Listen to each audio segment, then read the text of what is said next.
Hello, good morning, good evening, good afternoon. Hello, hello. My name is Alexander Booth, and this is your week seven recap, better late than never, and week eight introduction into kind of the cool machine learning content that we're doing over the next couple of weeks here before the capstone. So, hopefully, you're all still with us and enjoyed the last couple of weeks.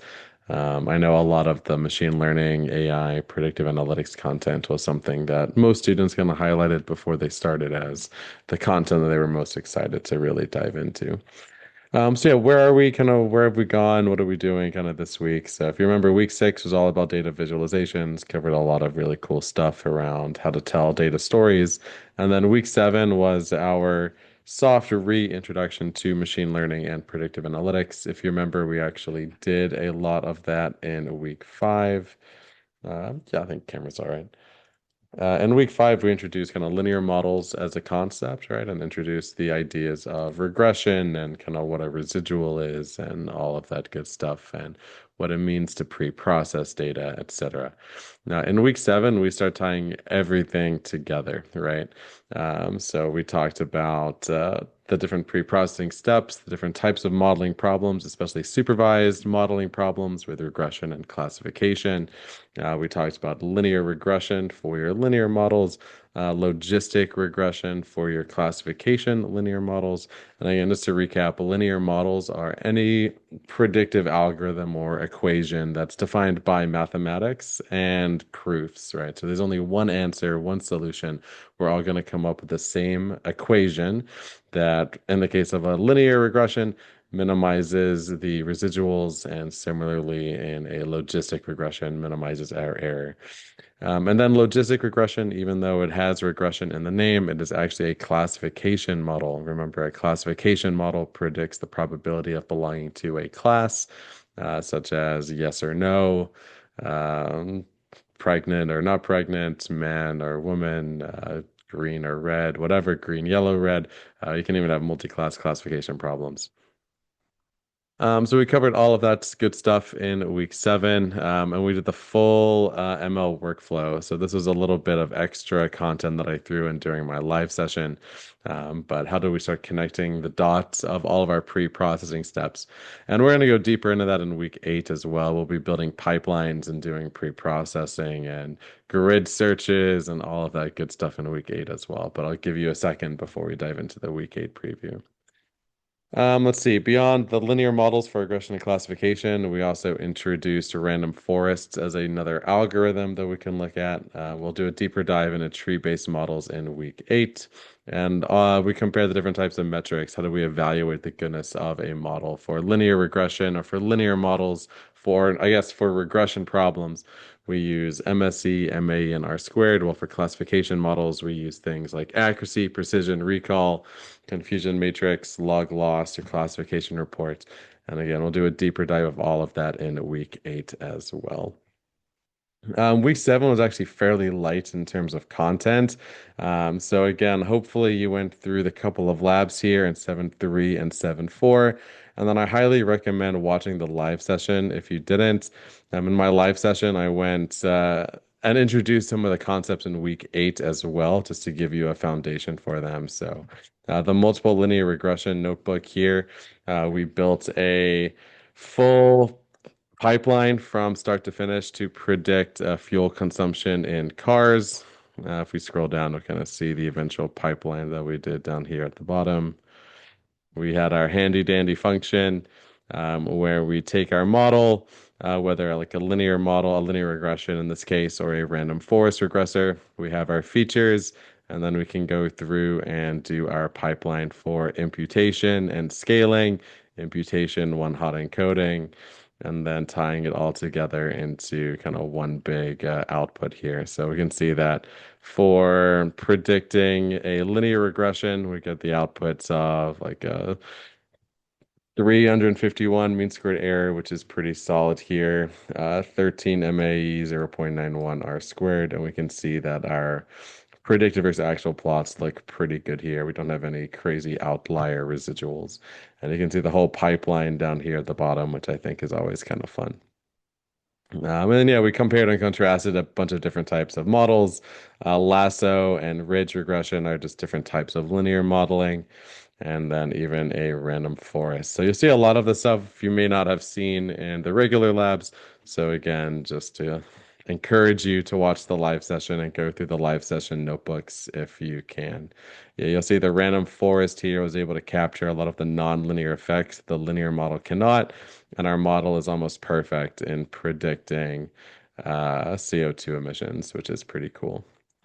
And then we did the same thing for logistic regression. So if you have time, go through the logistic regression notebook. I think I did this one in the last kind of 30 minutes in the office hours.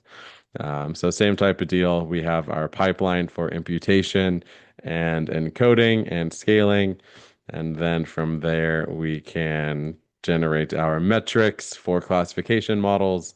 And again, you'll do something very similar to this in week 8 as well. But again, I wanted to get you to start thinking like a machine learning engineer. How do we start automating and making reproducible code to try out and build different models without having to necessarily copy everything over and over again? So pretty cool little function here. Again, you can see the whole pipeline from start to finish. And in this case, we're predicting churn, so whether someone churned from an organization or not. And you can see that our model is actually not that good. Just by looking at accuracy, it's 80% accurate. But as you'll learn in week 8, that's not the only thing to look at. We have an imbalanced class here, and we can see that only predicting the churned class were actually a lot worse than otherwise. We only predict like less than half the time of that actually correct. So not great, but what can you do? Recall is going to be my like true positives for that. Uh, yeah. So only 44% of my churned customers I predicted actually churned, which is not great. Anyway, that's the type of thing. Again, big idea for week 7. What is a regression versus classification problem? What does it mean to tie all of our pre-processing steps into a reproducible pipeline? How do we interpret and evaluate regression and classification models? What are some of the metrics? What are some of the visualizations that we look at? And then how does this set us up for more advanced machine learning concepts, such as tree-based algorithms, neural networks, and unsupervised and dimensionality reduction as well? I told students uh, during the live session that you should follow along with the scikit-learn documentation. They have great documentation around kind of everything we're doing on the machine learning week, classification, regression. We'll do clustering in week 8, dimensionality reduction in week 8, pre-processing with pipelines, and model selection with grid search and cross-validation. We're going to be doing all of that in week 8 as well. And then finally, I also shared some, I'll just grab it from the session thread here. I thought I had, I guess I didn't drop, oh, I guess I didn't drop it in here. Oh, here it is. Week 7. Yeah, okay. Week 7 live recap here. Oh, yeah. The recording link, it had like a dumb like typo in it. So I had to like copy it as raw text. Basically, this like 8 dash O was like the smiley face with sunglasses on. So every time I like inserted the link, it would like put the emoji in instead of actually doing a hyperlink. So sorry about that. But it should work if you just copy and paste this link up into your new tab. Boom. Yeah, it should just show the recording. So that should just work fine. Let's see what else I go over here. Supervised learning basics. What's regression versus classification? What does it actually mean to do a machine learning problem from scratch? Why do we do a train test split? All the metrics that we talked about, including log loss for classification, model assumptions, especially for linear regressions. And then this is what I wanted to cover here quickly. The common machine learning pitfalls. So there's a great link on scikit-learn about this as well. A lot of the pitfalls for training is essentially not isolating your transformations in your training set, and some of that information being leaked into the test set or vice versa. So, for example, sometimes I see a standard scalar being applied before the train test split. And of course, in that case, information on the testing set made its way into the scaler before the data was split. So there's some leakage, data leakage happening in that training set that actually overemphasize how your model performs versus the like unseen real world data. So inconsistent pre-processing, data leakage. This should be on here somewhere. Yeah, data leakage, all that good stuff. So I definitely recommend kind of reading over a lot of this, and you'll see that the best way to do it is by using a pipeline. And again, that's what we're going to go heavy into in week 8 to avoid these pitfalls. Cool. So we reviewed the labs, we reviewed my live sessions and the extra stuff that we did, the pitfalls and some of the extra credits for this week on Kaggle. And yeah, we'll dive into some of this a little bit deeper here in the week 8 preview. And then, yeah, Karen had some great notes here on imbalanced classes. There were a lot of questions that came out in kind of the chat for the classification part. So about churn and how do you know how good a model is when there is such an imbalance. So Karen had some really great thoughts here about kind of what that means. So in this case, notice that like the churn class is outnumbered like 2 to 1 to not churning. So we have a majority and a minority class, and definitely recommend you kind of read over this. And one solution is to use Smote. This notebook's actually really good that she included here. So you can go through. Oh yeah, the link doesn't work, but you can find it. And yeah, you'll see that like Smote is one of the most popular ways. We call this oversampling and undersampling. Basically, how do we align our data to kind of line up with just the actual class numbers that we see in the data set. And smotes, of course, can be included in a pipeline through scikit-learn to make it easy to kind of rope into without any data leakage or inconsistent pre-processing. All right, so I think that brings us to week 8. Week 8 is a bit of a doozy. So again, I did my best to hold your hand in week 7 and kind of introduce you with a lot of these topics that we're going to go deeper into in week 8, specifically pipelining, consistent pre-processing, and kind of tree-based algorithms. But if you look over here on the right, it's a lot of content. And if we go actually down to the bottom, you'll see that it's like 15 individual lab notebooks. So going from 813, 1, 2, 3, 4, 5, 6, 7, 8, 9, 10, 11, 12, 13, 14, 15 notebooks. So definitely spend time and go through all of them. I've already run and backed them all up in my GitHub, so we'll review a few of that now. But again, hopefully, if you watch the week 7 live session, at least the first half of week 8 should be not completely new material to you since we introduced a lot of stuff last week. But yeah, let's go into what we're gonna the expectations for week 8. Week 8 is going to be advanced machine learning. So you're going to see the first thing we're going to introduce is this idea of decision trees. Decision trees make up the backbone of modern tree-based algorithms, including random forest and Ada boost, cat boost, XG boost, light GBM. All of those are going to be derived from decision trees. So it's important to understand what decision trees are, how they're used for both regression and classification problems, and kind of how we compare them to linear models and the trade-offs therein. Then we move into 8.3. 8.3, we move into a couple other algorithms that you should know for regression and classification, including K nearest neighbors and support vector machines and XGBoost. So we introduce all 3 of those algorithms here. In practice, XGBoost, or in practice, KNNs and SVMs typically have specific use cases that they're most tuned for, while XGBoost is a pretty good general model that you'll see widely used in industry these days. Again, we'll go over all of this during the live session as well. So again, hopefully none of 8.1 or 8.3 is completely new. 8.4 is when we start diving into completely new content. In 8.4, we introduce clustering and I think just clustering. So we're going to go over k-means, db-scan, HDB-scan, what it means to be do unsupervised machine learning. In this course, unsupervised machine learning is not a particularly like deep bit of content. Most of the machine learning content over the last couple of weeks is going to be much more geared to supervised, but as a generalist or as a data scientist, you should be aware of and should be able to apply unsupervised concepts to your problems as needed. So this is a high-level overview of unsupervised machine learning. Kind of same thing in 8.5. 8.5, we go over dimensionality reduction at a high level. So your principal component analysis and t-SNE as well as UMAP. So this is kind of fun. I personally love t-SNE graphs. So it's a good time.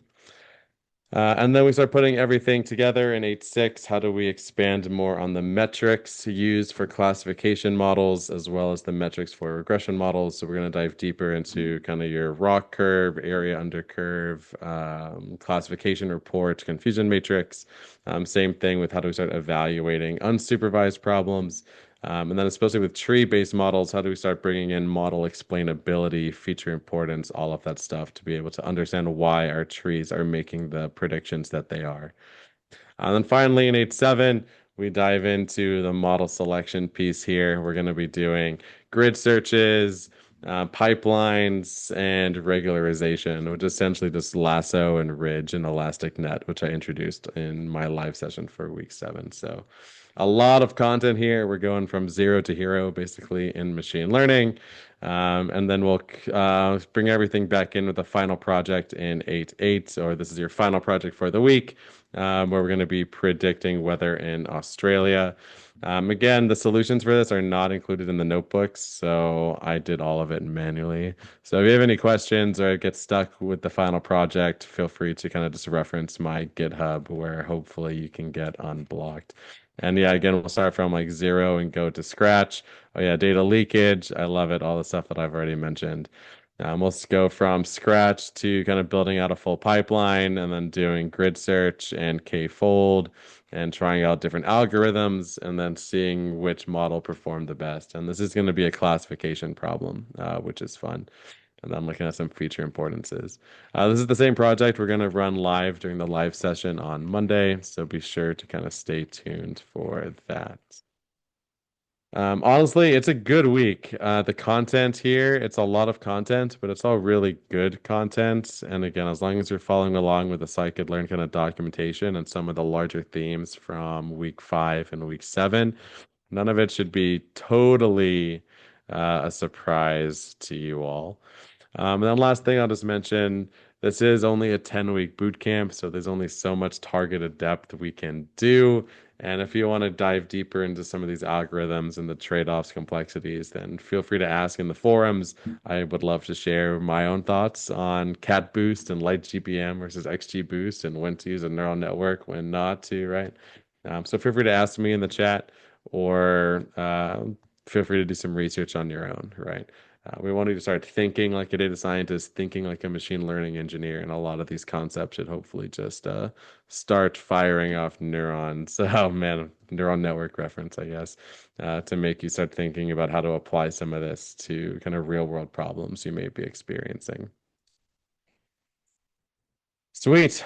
So, like I said, for my advice for week 8 is just go slow. Go slow through all the content, go slow through all the notebooks. It doesn't matter if it takes a little bit more time than you've been putting in the last couple of weeks. It's important content and important material, and will set you up for success for the last 2 weeks. The last 2 weeks is a quick look ahead. It's going to be our capstone week. There's going to be some new content introduced each week, but a majority of the time in that week will be kind of working towards the output of the final project, which will be very similar to these asynchronous notebooks, where we'll be giving you the tasks for your capstone project, and you'll just be working on them throughout the next 2 weeks. All right. I will see everybody during our live session on Monday at 2 p.m. Eastern, 7 p.m. GMT. I think that's it. Have fun, stay curious, be safe, have a good weekend, and I'll see you all on the other side. Thanks all.